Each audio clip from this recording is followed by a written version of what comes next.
नमस्कार, हिमाचल दस्तक में एक बार फिर आपका स्वागत है। मैं हूं आपके साथ मस्तराम डलैल। पेश करते हैं हिमाचल प्रदेश की प्रमुख खबरें।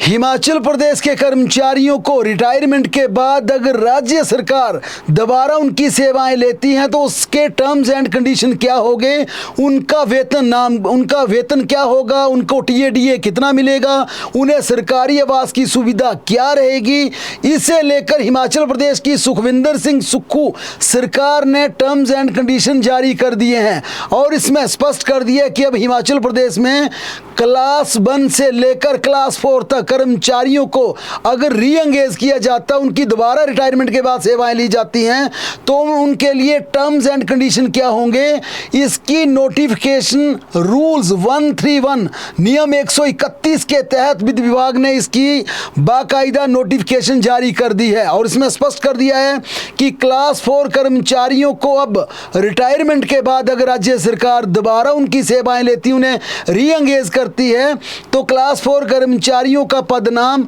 मल्टीटास्क वर्कर होगा और उन्हें वेतन जब उस नियमित कर्मचारी ने जितना अंतिम विड्रॉ किया होगा उसकी बेसिक का 40% वेतन के रूप में दिया जाएगा।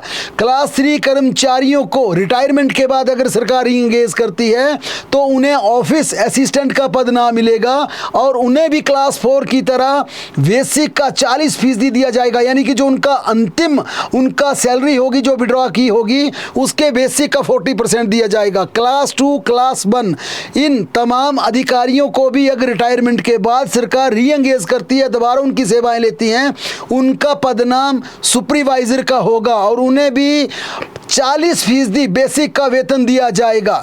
विशेष श्रेणी के रिटायरीज को, यानी कि जिसमें डॉक्टर्स हैं, इंजीनियर्स हैं, प्रशासनिक सेवाओं के अधिकारी हैं या मिनिस्ट्रियल काडर के तमाम अधिकारी कर्मचारी हैं, उन्हें अगर रिटायरमेंट के बाद दोबारा एंगेज किया जाता है तो उन्हें कंसल्टेंट का पदनाम मिलेगा, लेकिन उन्हें बेसिक का 50% दिया जाएगा।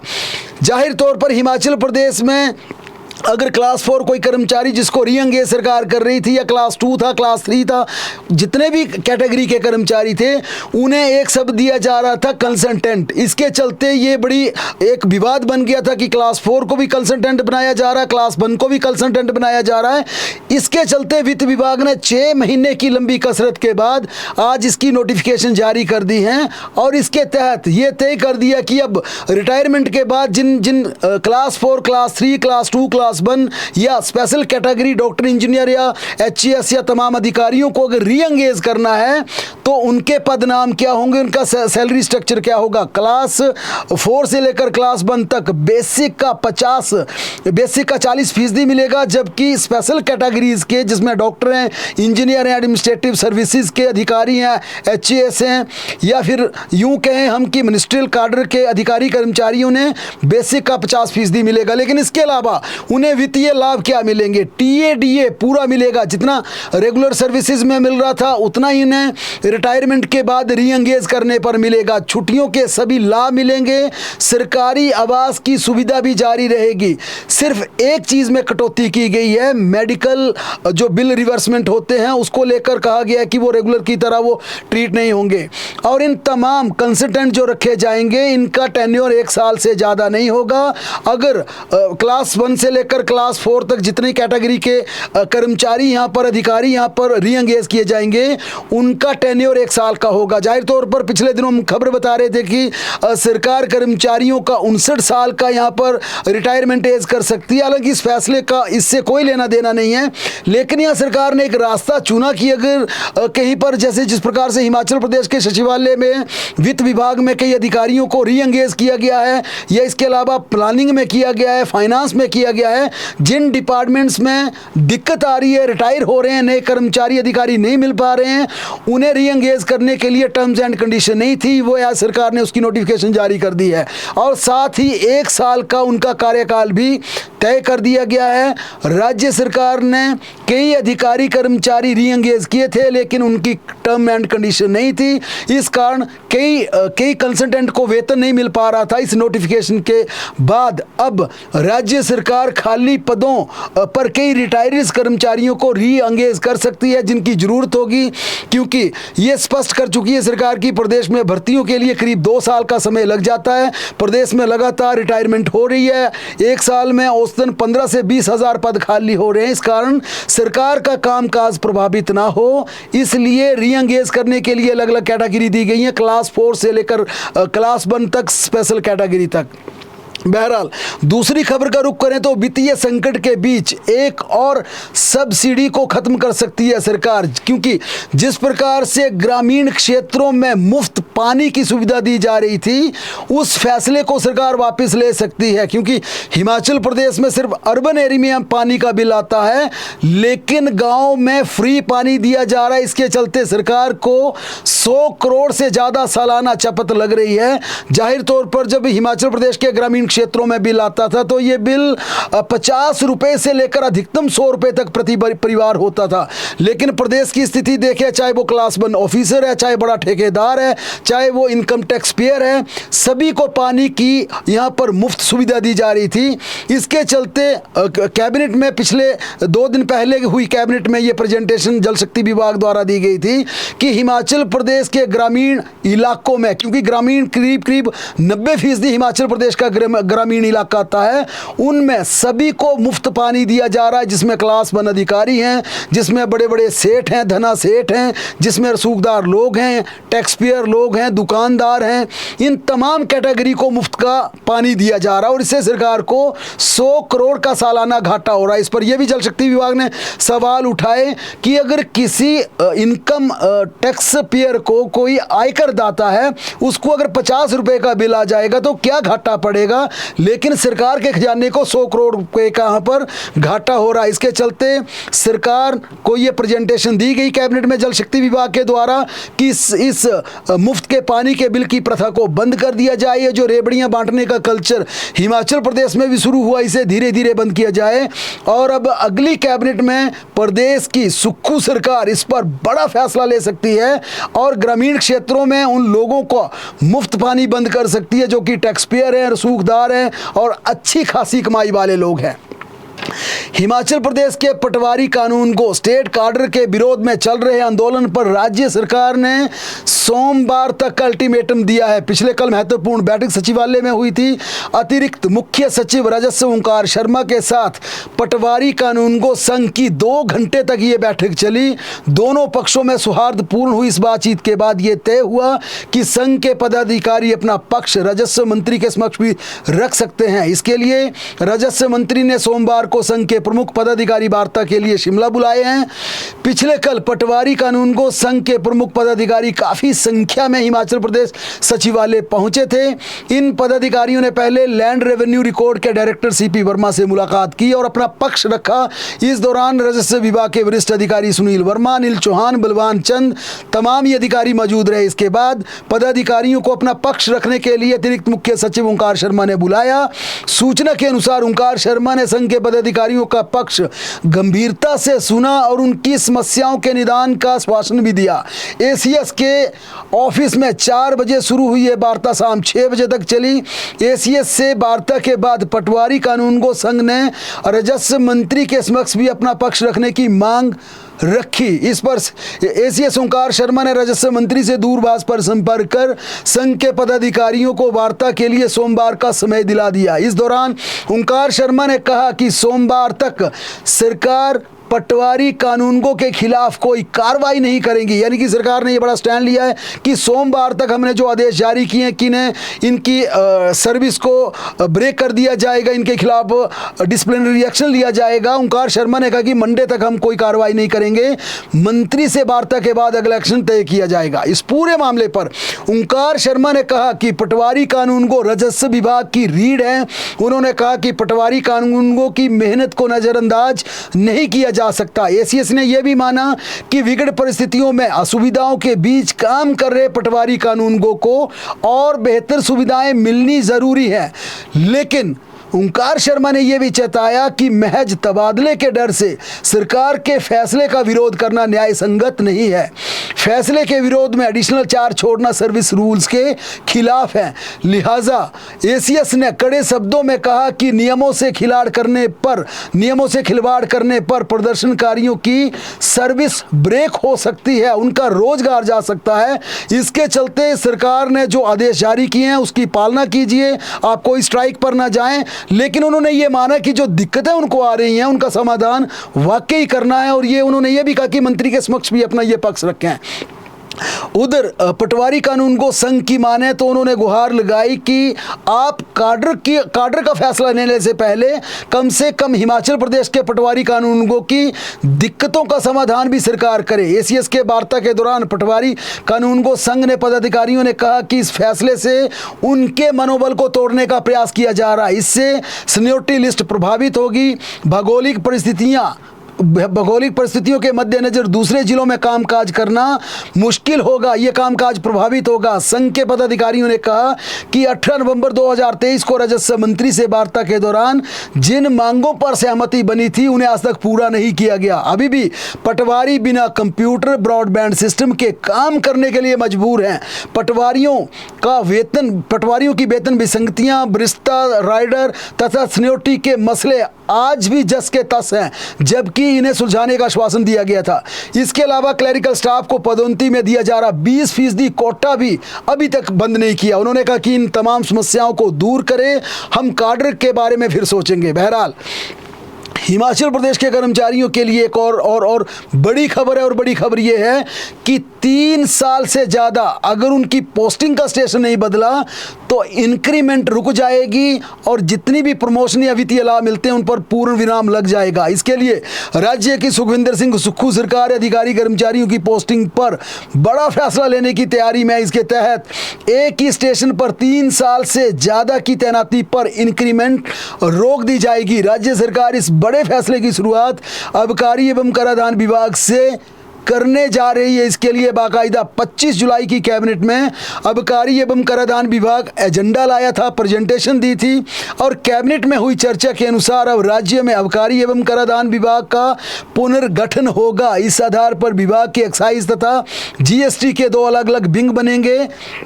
इसके लिए सरकार आबकारी एवं कराधान विभाग से विकल्प भी मांगे थे, यानी कि डिपार्टमेंट से विकल्प मांगा गया था।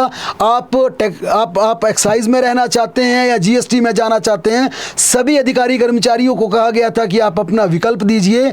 लेकिन बड़ी बात यह है कि जीएसटी विंग के लिए डिपार्टमेंट के 80% कर्मचारियों ने विकल्प दिया। डिपार्टमेंट के 80% कर्मचारी जीएसटी में अपनी सेवाएं देना चाहते हैं, जबकि 20% कर्मचारी एक्साइज में डटे रहने के लिए इच्छुक है। इस कारण सरकार ने दोनों विंग के सभी कर्मचारियों की बारी बारी पोस्टिंग यहां पर मैंडेटरी करने का फैसला लिया। इसी कारण कैबिनेट नोट में यह कहा गया है कि दोनों विंग में बारी बारी 3 साल की पोस्टिंग जरूरी होगी। इस आधार पर एक्साइज तथा जीएसटी विंग के अधिकारी कर्मचारियों को इंक्रीमेंट के साथ तमाम वित्तीय लाभ और पदोन्नति लाभ दिए जाएंगे। इसका मतलब ये हुआ कि अगर कोई विभागीय अधिकारी कर्मचारी 3 साल के बाद एक ही पोस्ट पर डटा रहा तो उसकी पदोन्नति के रास्ते बंद हो जाएंगे। कैबिनेट में इस मुद्दे पर मंथन के बाद एक्साइज डिपार्टमेंट के इस एजेंडे को कार्मिक विभाग के कमेंट के लिए भेज दिया गया है। कैबिनेट ने अगली बैठक में ये एजेंडा दोबारा कार्मिक विभाग के कमेंट के साथ फिर मांगा है।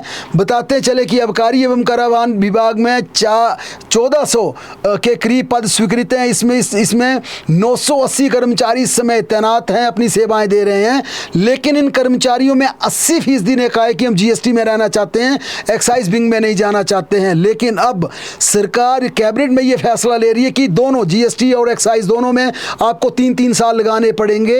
अगर कोई एक ही जगह डटा रहता तो उसकी इंक्रीमेंट, प्रमोशन, तमाम रास्ते, वित्तीय लाभ के रास्ते रुक जाएंगे। और बड़ी बात यह भी है कि एक्साइज डिपार्टमेंट से सरकार ये पहल कर रही है। इस फार्मूले को आगे चलकर दूसरे विभागों में भी लागू कर दिया जाएगा। मसलन जिस प्रकार से चाहे वो पीडब्ल्यूडी है, आईपीएच है, इरिगेशन है, वहाँ माना जाता है कि मलाईदार पद फील्ड के होते हैं, जबकि ड्राइंग डिजाइन के पद एक ऐसा माना जाता है कि खुड्डे लाइन की पोस्ट होती है।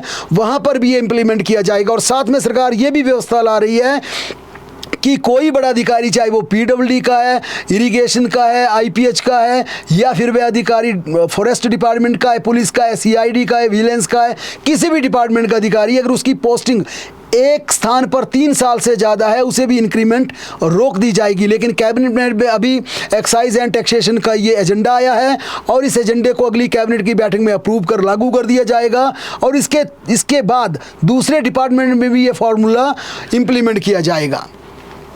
हिमाचल प्रदेश के बेरोजगार फिजिकल एजुकेशन टीचर्स पीटीआई ने, जो कि बेरोजगार हैं, उन्होंने पीईटी पदों पर भर्ती शुरू करने का आग्रह किया। सचिवालय काफ़ी संख्या में पहुंचे। इन बेरोजगारों ने कहा कि सरकारें लंबे समय से आश्वासन दे रही हैं, लेकिन हिमाचल प्रदेश में पीईटी की भर्ती को शुरू नहीं किया जा रहा है।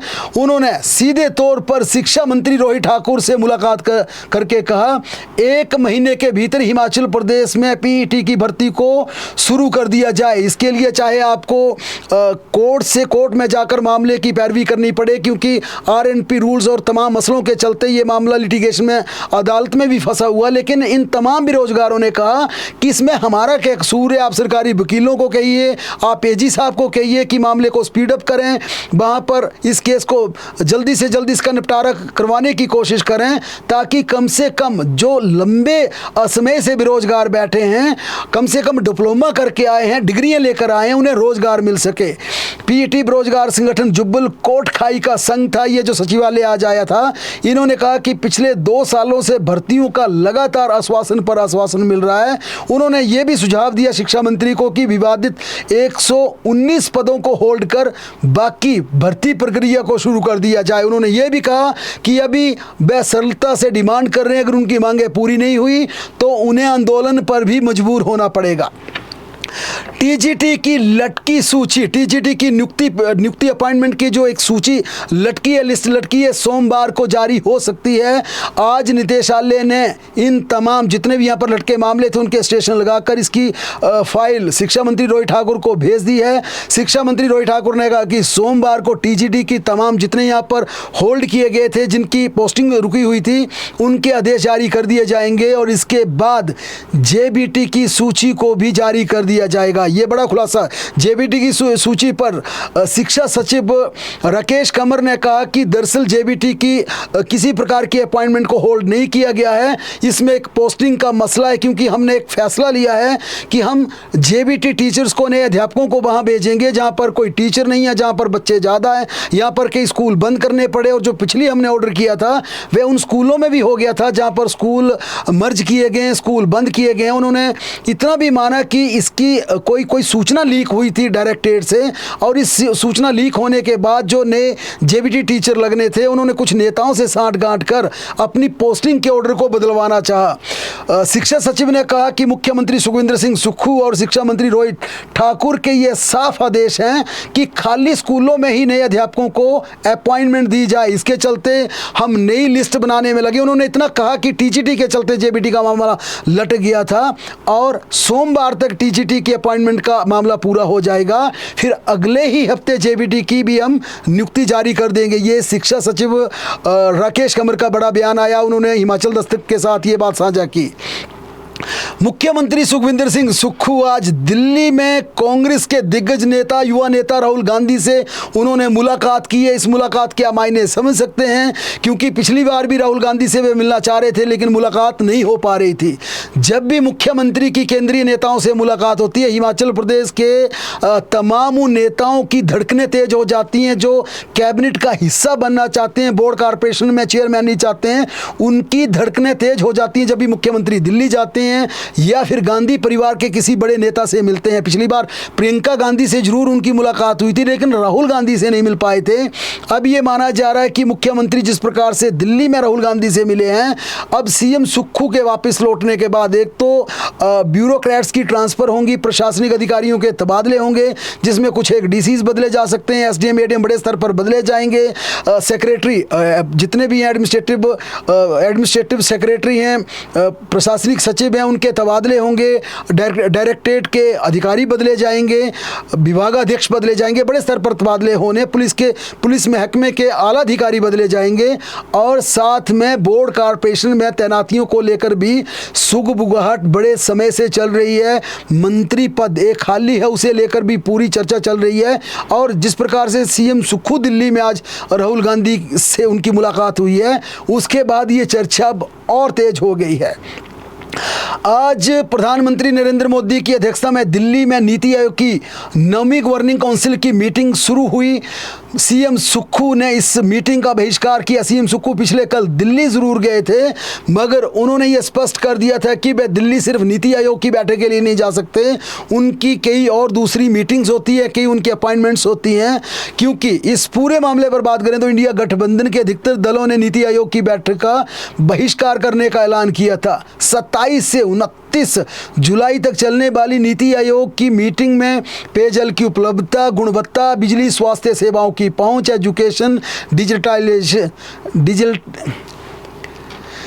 रजिस्ट्रेशन, म्यूटेशन जैसे मामलों पर गंभीर चर्चा होनी प्रस्तावित है। सीएम सुक्खू अपने दिल्ली दौरे के दौरान कांग्रेस हाईकमान से भी चर्चा कर रहे हैं, तमाम नेताओं से चर्चा कर रहे हैं, राहुल गांधी से मिल चुके हैं। इसके अलावा उनकी राजीव शुक्ला भी मुख्यमंत्री सुखविंदर सिंह सुक्खू से दिल्ली में मुलाकात कर सकते हैं, क्योंकि मैंने पहले कहा कि अभी भी कैबिनेट में एक पद खाली चल रहा है। इसके अलावा बोर्ड कॉरपोरेशन में भी कई तैनातियां होनी है। प्रदेश में कांग्रेस संगठन में भी फेरबदल की अटकलें लग रही हैं। इसे लेकर पार्टी हाईकमान और कांग्रेस के तमाम नेताओं से सीएम सुक्खू की लगातार बात चल रही थी, लेकिन आज राहुल गांधी से मिल चुके हैं और राजीव शुक्ला उनसे मुलाकात कर सकते हैं। केंद्रीय राज्य मंत्री हर्ष मल्होत्रा ने आज शिमला में केंद्रीय बजट पर प्रेस कॉन्फ्रेंस आयोजित की। इस दौरान उन्होंने कहा कि बजट में कई घोषणाएं हिमाचल प्रदेश के संदर्भ में की गई हैं। उन्होंने ये भी कहा कि हिमाचल को कई बड़ी सौगातें दी गई है। इस दौरान उनके साथ नेता प्रतिपक्ष पूर्व मुख्यमंत्री जयराम ठाकुर भी मौजूद रहे। उन्होंने कहा कि केलोंग से लद्दाख के लिए शिंकुला सुरंग बनाई जा रही है, जिसका शिलान्यास पीएम मोदी ने किया है। टनल के लिए 681 करोड़ आवंटित किए गए। इससे लाहौल का जो क्षेत्र 6 महीने से इस दुनिया से कटा रहता था, उससे राहत मिलेगी। उन्होंने कहा कि मोदी सरकार हिमाचल के रेल का बजट पूर्व की कांग्रेस सरकारों से 25 गुना अधिक दिया गया है। रेलवे की परियोजनाओं के लिए 2698 करोड़ रुपए जारी किए गए हैं। इसमें भानुपल्ली बिलासपुर बैरी, नंगल तलवाड़ा चंडीगढ़ बद्दी रेलवे लाइन के काम को गति मिलेगी। राज्य में शिमला से 4 रेलवे स्टेशनों को अंतर्राष्ट्रीय स्तर पर बनाया जा रहा है। मनरेगा के लिए 1100 करोड़ व 11,000 मकान दिए गए। इसके अलावा पठानकोट मंडी 4 लेन, कीरतपुर मनाली, पिंजौर नालागढ़ व कालका शिमला 4 लेन का काम चल रहा है। ये तमाम उपलब्धियां उन्होंने गिनाई। हिमाचल प्रदेश हाई कोर्ट ने अनुबंध सेवक को नियमित सेवा के साथ जोड़ते हुए वरिष्ठता और पदोन्नति सहित सभी सेवा लाभ देने के आदेश जारी किए हैं। इन लाभों की मांग को लेकर पुनः नरेंद्र नाइक मामले में हाई कोर्ट में महत्वपूर्ण फैसला दिया। न्यायाधीश सत्येन वैद्य ने प्रार्थी की दलीलों से सहमति जताते हुए उसे पुनः राहत प्रदान करने की बात कही। सरकार के आदेशों को रद्द कर दिया गया। कनिष्ठ अभियंताओं के लिए वर्ष 1997 में बनाए गए नियमों में भर्ती प्रक्रिया के संचालन के लिए कोई विशेष तरीका प्रदान नहीं किया गया था, न ही ऐसी कोई चयन प्रक्रिया शुरू करने के लिए उक्त नियमों में किसी निर्दिष्ट एजेंसी का उल्लेख किया गया था। कोर्ट ने कहा कि वर्ष 1997 के भर्ती नियमों के दृष्टिगत ये नहीं कहा जा सकता कि अनुबंध के आधार पर नियुक्ति वर्जित थी।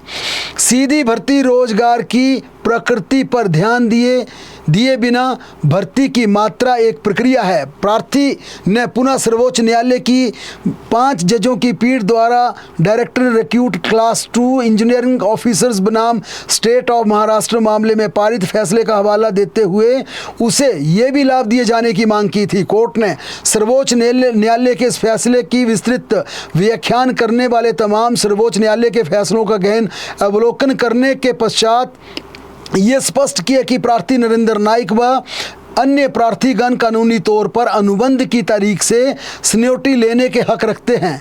इससे यह भी स्पष्ट हो गया कि सर्वोच्च न्यायालय की 5 जजों की पीठ के फैसले के दृष्टिगत यदि प्रारंभिक नियुक्ति नियमों द्वारा निर्धारित प्रक्रिया का पालन करके नहीं की गई है, परंतु नियुक्ति व्यक्ति नियमों के अनुसार अपनी सेवा के नियमित होने तक पद पर निरंतर रूप से बना रहता है, तो इस तरह की सेवा की अवधि की गणना स्न्योटी के लिए की जाएगी।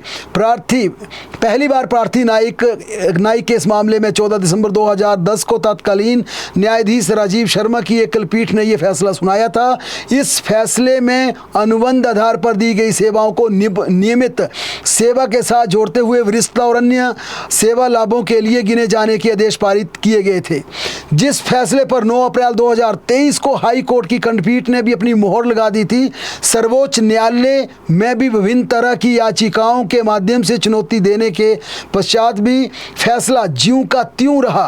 राज्य सरकार ने इस फैसले की अनुपालना के लिए नरेंद्र नाइक की वरिष्ठता सूची में उचित स्थान पर भी डाल दिया है। इसी तर्ज पर सैकड़ों मामले हाई कोर्ट और ट्रिब्यूनल में दायर हुए हैं और इसी तर्ज पर कई मामलों में अहम फैसले पारित हो रहे हैं, लेकिन राज्य सरकार ने कुछ दिन पश्चात अपने आदेशों को वापस लेने के पश्चात नरेंद्र नाइक का नाम वरिष्ठता सूची से हटा दिया। सरकार ने सर्वोच्च न्यायालय के 5 जजों की पीठ द्वारा direct recruit class 2 engineers officers बनाम स्टेट और महाराष्ट्र में पारित फैसले के आधार पर कंसीडर करने के पश्चात प्रार्थी का मामला यह कहकर खारिज कर दिया था कि कनिष्ठ अभियंताओं के लिए वर्ष 1997 में बनाए गए प्रार्थी को अनुबंध की तारीख से देने की कानूनी तौर पर इजाजत नहीं देते थे। प्रार्थी ने पुनः याचिका के माध्यम से इन आदेशों को हाई कोर्ट में चुनौती दी थी, जिस पर आज हाई कोर्ट ने बड़ा फैसला सुनाते हुए सरकार को फटकार लगाई है।